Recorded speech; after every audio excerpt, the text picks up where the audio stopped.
can run the best campaign, you can even become the nominee, and you can have the election stolen from you. He's an illegitimate president in my mind. Would you be my vice presidential candidate? Trump didn't actually win the election in 2016. He lost the election, and he was put into office because the Russians interfered. Trump knows he's an illegitimate president. You said you believe that Russia's interference altered the outcome of the election. I do. We have a president who, if in fact it is proven, has been assisted by the Russians and may in fact not be a legitimate president. The one thing that Trump is fearful of when it comes to his being president is that finally we will see how illegitimate his victory actually was. To call Biden a criminal. Why is that? He is a criminal. He's a criminal. He got caught, read his laptop, and you know who's a criminal? You're a criminal for not reporting it. You are a criminal for not reporting it. Let me tell you something. Joe Biden is a criminal, and he's been a criminal for a long time, and you're a criminal in the media for not reporting it. Понимаете, я уже общался и с одним президентом США, и с другим, и с третьим. Президенты приходят и уходят, а политика не меняется. Знаете почему? Потому что очень сильна власть бюрократии. We still support the one China policy. We go there to acknowledge the status quo is what our policy is. There was nothing disruptive about that.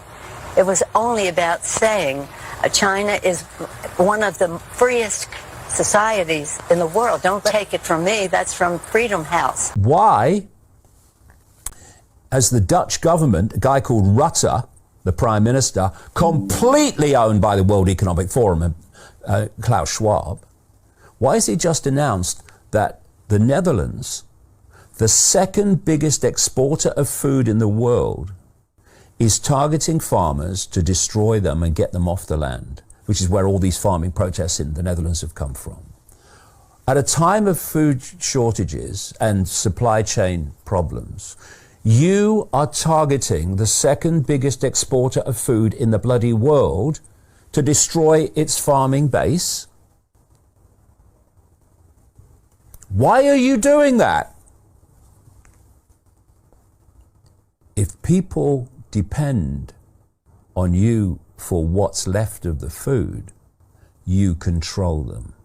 Where food is abundant and cheap, you do not control them.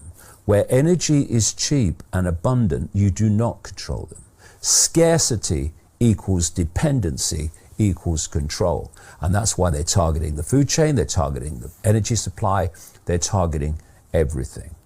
The pharmaceutical companies did not produce at their own risk.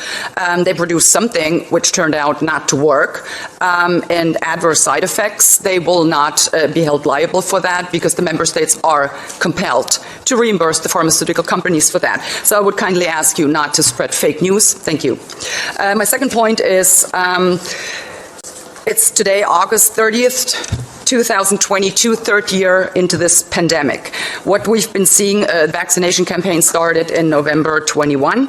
What we're seeing now is excess deaths, and there seems to be a correlation in vaccine coverage and excess deaths, and we see a drop in birth rates. So what is your explanation on that? And I would ask you, on this day, August 30th, is it still your position today that these vaccines are safe and effective and are not responsible for an increase in excess deaths, drop in birth rate, and are not the cause for peculiar diseases like sudden adult death syndromes? Thank you. You've asked for a proper investigation into what is going on here. I take it you just suddenly noticed that there were footballers and boxers and rugby players dying more often than they should be. Very much so, Mark. I've been involved in sport all my life. Not only that, I watch a hell of a lot of sport. It's pretty much the only thing I watch on the television. And I have seen so many people, so many incidents of young, fit, healthy sports people collapsing on their fields of play. And it's just not normal. And yet the media seem to be normalizing it. And nobody seems to be paying any attention whatsoever to this huge rise that has gone on, and for the authorities in charge of these sports to not notice it or not to be calling for an investigation, I think is absolutely scandalous. And I have been trying, and hopefully I will get a meeting soon with the powers that be in football to try and put evidence before them to show them just what is happening, because they don't seem to want to investigate it themselves, and I think that's criminal. In 2003, the Center for Disease Control saw the possibility of a gold strike, and that was the coronavirus outbreak that happened in Asia. They saw that a virus they knew could be easily manipulated was something that was very valuable, and in 2003 they sought to patent it. And they made sure that they controlled the proprietary rights to the disease, to the virus, and to its detection, and all of the measurement of it. We know that Anthony Fauci, that Ralph Baric, that the Center for Disease Control, and the laundry list of people who wanted to take credit for inventing coronavirus were at the hub of this story. From 2003 to 2018, they controlled 100% of the cash flow that built the empire around the industrial complex of coronavirus. In 2002, there was a recognition that the coronavirus was seen as an exploitable mechanism for both good and ill. On April the 25th, 2003, the U.S. Center for Disease Control filed a patent on the coronavirus transmitted to humans. Under 35 U.S. Code Section 101, nature is prohibited from being patented. If it was manufactured, it was a violation of biological and chemical weapons, treaties, and laws. If it was natural, filing a patent on it was illegal. In the spring of 2007, the CDC filed a petition with the Patent Office to keep their application confidential and private.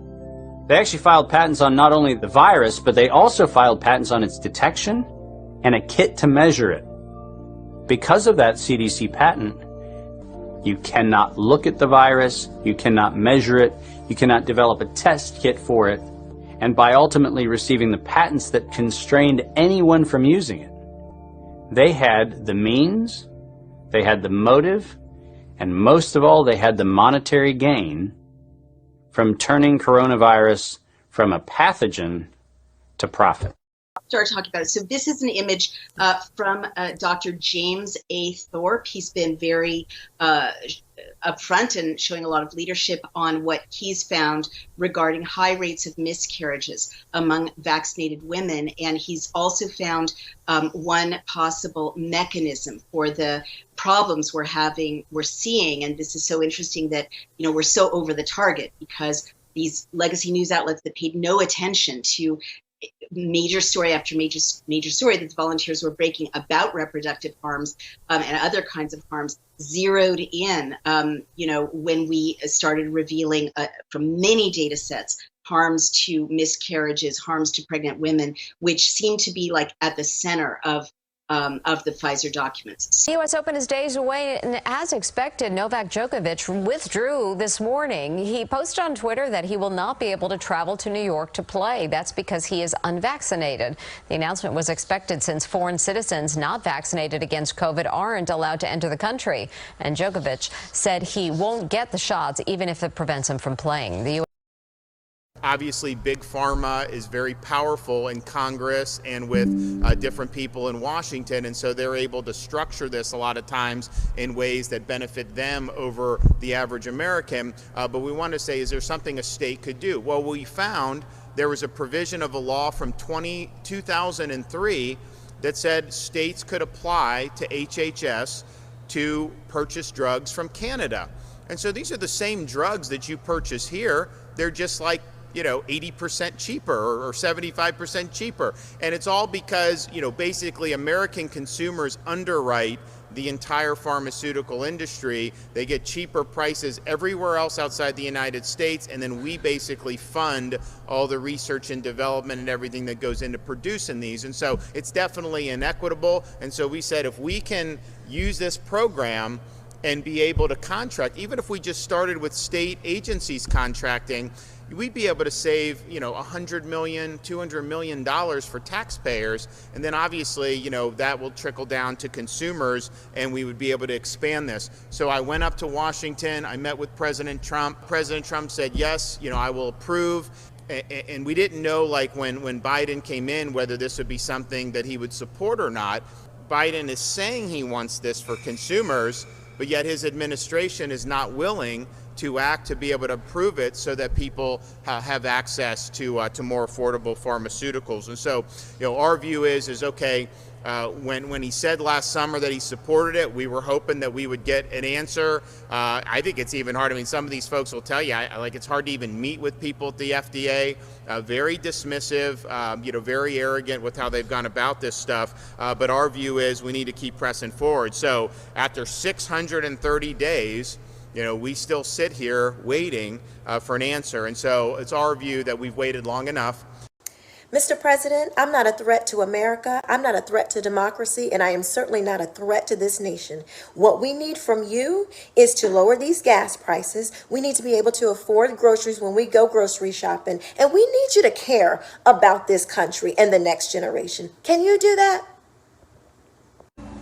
Hello, America. This is Dorothy. I'm not a threat to this country. I love this country. I was born in this country. I always love this country. America first, always.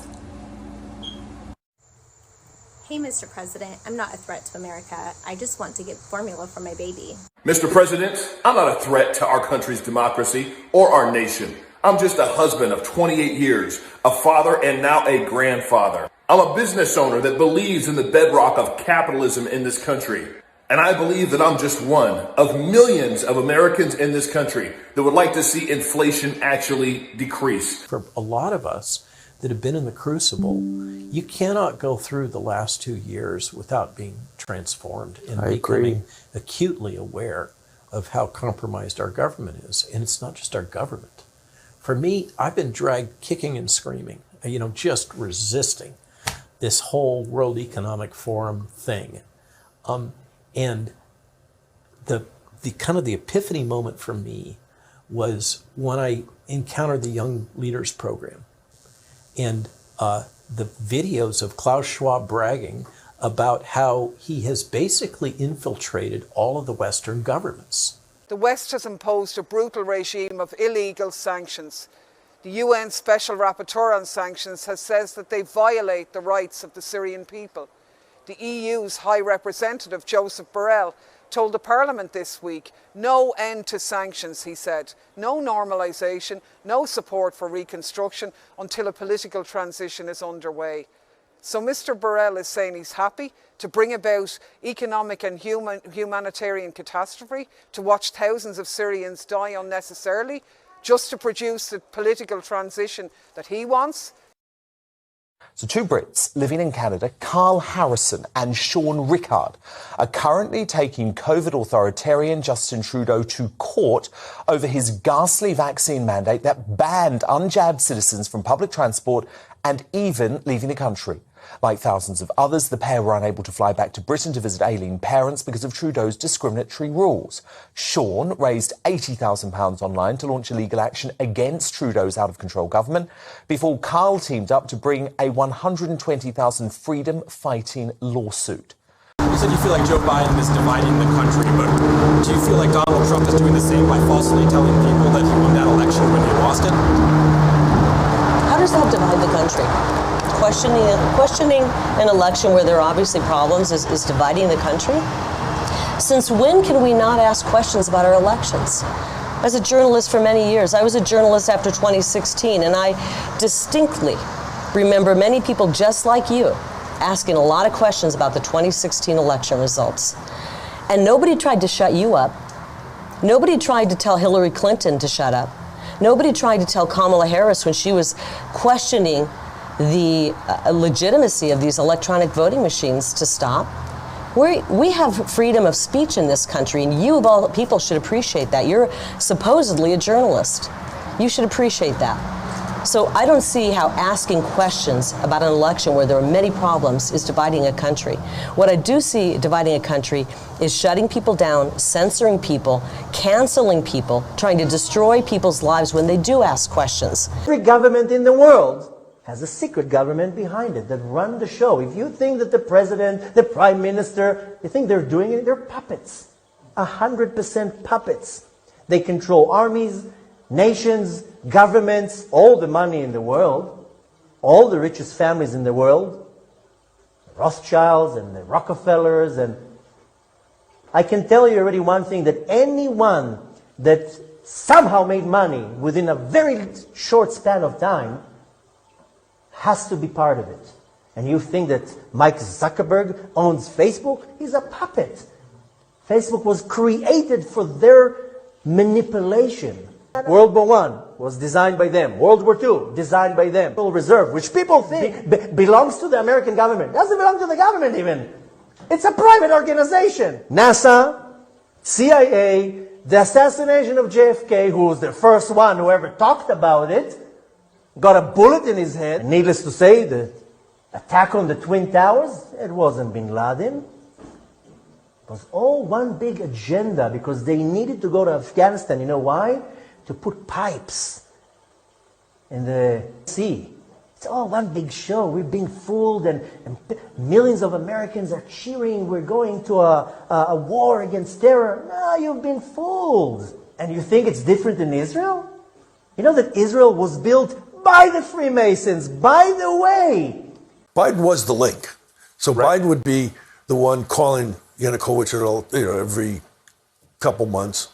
And Yanukovych did something that I didn't agree with, but he arrested and convicted Tymoshenko, who was his opponent, for cutting a deal with Russia on the gas when she was prime minister that her own president, Yushchenko, was opposed to. And there was evidence was there that she was paid by the Russians. That's how she ran her campaign for president, to the tune of about $100 million for giving the favorable deal. So when he arrested Tymoshenko, Biden was designated. He came over and told Yanukovych, you don't in democracies go after your political opponents. You don't jail them. You don't convict them. And came down real hard. And it's all over the news back then. And so now I find it very interesting. I mean, all things are Ukraine these days, even things that have nothing to do with Ukraine, like Mar-a-Lago raids, and where he went after his political opponent. These whistleblower claims include allegations of bias, even being forced to sign false affidavits. And according to my sources tonight, who I spoke to within the last hour, that are directly involved with the whistleblowers, there are now at least 20 confirmed whistleblowers that have come forward. And according to their attorney, quote, I'm hearing from FBI personnel that they feel like the director has lost control of the Bureau. He said they are saying, how does this guy survive? He's leaving. He's got to leave. Now, also breaking tonight, a new memo from the Attorney General, Merrick Garland, and his office. They're sending a stern reminder this night to staff about policies that limit contact with members of Congress. By the way, that would mean FBI members talking to members of Congress as whistleblowers. So this letter, obviously a convenient reminder from the Attorney General of the United States. So the question is he trying to silence these whistleblowers? Because it certainly looks like it at this hour. The NIH's own story about the origins of coronavirus, so we know he lied there. Will he ever be held accountable, or is he going to pass like every other liberal Democrat? If the Republicans take over the Senate, I'll be chairman of a committee, and I absolutely pledge to the American people I will use the subpoena power to get every one of those emails unredacted. I will also have them come in and interviewed under oath by an investigator. We're going to get to the bottom of this. Why? 6 million people died around the world, and they've covered up whether this came from a lab. They completely dismissed it, and they kind of admitted in their emails why they dismissed it. They said it would be damaging to the reputation of the NIH, damaging to the reputation of Fauci and Collins, and damaging in the reputation to the Chinese researchers. So they covered it up because they did not want the truth to be told, but we will find the truth. The NIH, that we have all of these whistleblowers talking about the FBI having been politicized, and we're now looking at a DOJ that's been weaponized. And we now have a Clinton standard, we have a Hunter Biden standard, and then we have a Trump standard. You know all about the Trump standard probably all too well. What's your reaction to this development and the AG sending out this note?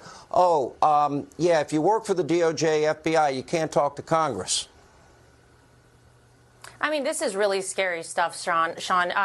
You know, people used to say that it was a conspiracy theory, a tinfoil hat conspiracy to talk about the deep state. But I think every day we get more and more information that makes it clear to the American people the deep state is real. I mean, you look at this information that we received this week about Facebook and the FBI. This was happening while Donald Trump was president of the United States. You had an FBI actively working against the sitting president of the United States. Their attempt, obviously, to sway an election and interfere in an election has become very clear. Yeah. I hate to disrupt your thoughts here, but remember, there are polls showing that 80% of Americans believe, had they been told the truth about Hunter, right, Donald Trump wins this election in 2020 going away.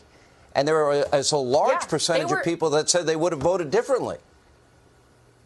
They were successful in their attempt to interfere in an election and sway people's vote. And that is exactly what happened. Good evening. My name is Will Witt, and I'm here to really ask what is wrong with Hillsborough County Public Schools that they would allow such a book like This Is a Book That's Gay in their schools. I mean, if you look at what's happening in this book, it is pornographic. If kids go online, they are not allowed to watch porn. It is illegal for them to do so. The kids at these schools are 11 to 13 years old, and it is encouraging them to go on the dating site Grindr. You guys, the world that you live in, you know what Grindr is. It is not just a place where you go and meet other people. It is a gay sex app, and you are encouraging children to go onto that app and engage in these sexual activities. You are opening them up to sexual predators, and you are opening them up to grooming.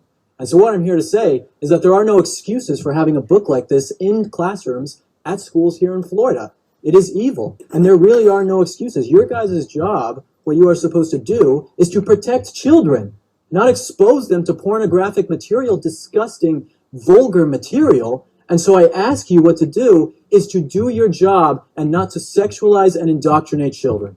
Hey, and if you're like me as headlister, you're proper fucked because all your businesses are fucking based on fucking costs, and the costs are going up. Today, British Gas said they're going to give 10% of their profits back. 10% of what they made. So they've made 100% out of us, they're going to give 10% back. That's like someone fucking bumming you without you asking them to, and then offering you the fucking John. Before I took office, there were a lot of folks out there making some pretty bold predictions about how things would turn out. You might remember some of the predictions. They're coming for your guns, they're coming for your jobs, and they're coming for your freedom. They hate American energy, and Joe Biden will shut it all down. He's going to.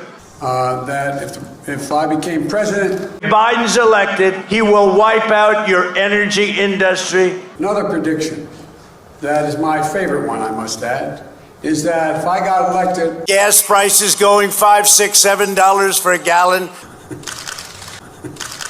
Flood your communities with criminal aliens, drugs, and crime, while they live behind beautiful gated compounds. They try to take away your guns, Second Amendment, they want to take it away, while they enjoy private security that's fully armed. I never understood that one. You spend trillions of dollars rebuilding foreign nations, fighting foreign wars, and defending foreign borders. So for all those predictions of doom and gloom 6 months in, here's where we stand. Do you want to use the word recession or depression? Think of the single mom struggling to put food on the table each month. You know, it's sad. So if your primary concern right now is inflation... We could stop it in 30 minutes. When I took office... He finally went outside. He went to get an ice cream. Look, the bottom line is this. I say you're not doing a very good job. Because he can't take any questions now from the press.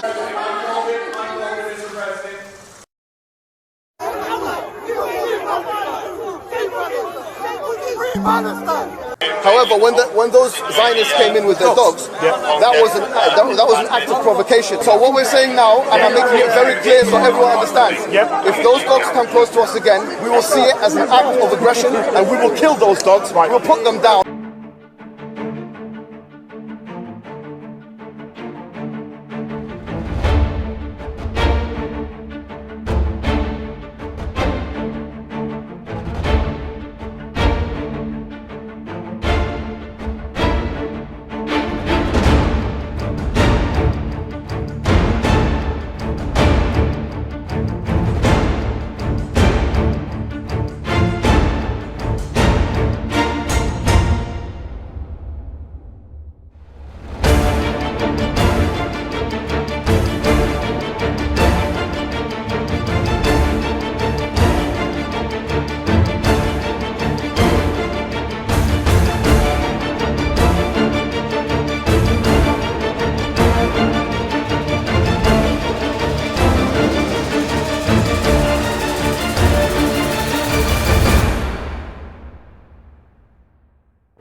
Ladies and gentlemen, it's my great honor.